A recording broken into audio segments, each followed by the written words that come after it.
pagsapit ng Disyembre, isa sa mga natatanging palamuting isinasabit sa mga tahanang Pilipino ang parol.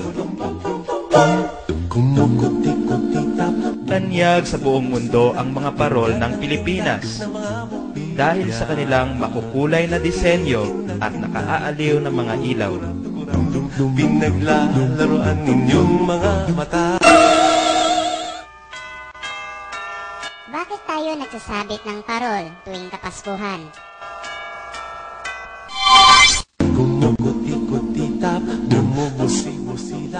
Hugis bituin. Ang mga sinaunang parol ay gawa sa kawayan at papel de hapon. Kurap-kurap pinaglalaroan ninyong mga mata. Sinasabing ang mga parol noon ay isinasabit sa mga punong makikita sa daan patungo sa simbahan. Mga kulay, tambakan ng mga regalo. Iniilawan nito ang mga taong dadalo sa Misa de Gallo na nagmumula pa sa mga baryo. Pumulupot-lupot, paikot ng paikot. Ang mga ibang tao naman sa may kalayuan ay may bitbit na parol sa kanilang paglalakad. Ribon, eskuses at guhitan.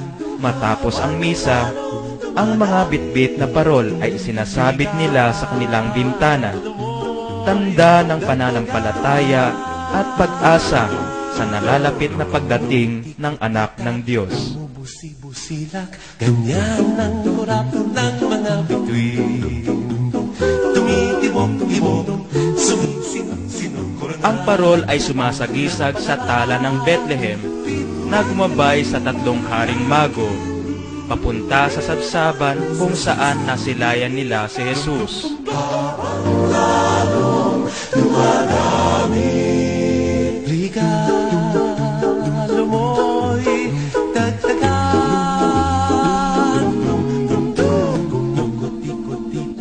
Isinasaad sa Ebanghelyo ni San Mateo, ng mga bumbilya. pagkarinig nila ay tumuloy na sila sa kanilang lakad. Kurap pinaglalaroan ninyong mga mata. Narito, ang bituin na kanilang nakita sa silanganan ay nanguna sa kanila. Nanguna ito sa kanila hanggang sa sumapit at tumigil sa tapat ng kinaroroonan ng sanggol. Ng mga regalo. Nang makita nila ang bituin, lubos silang nagalak.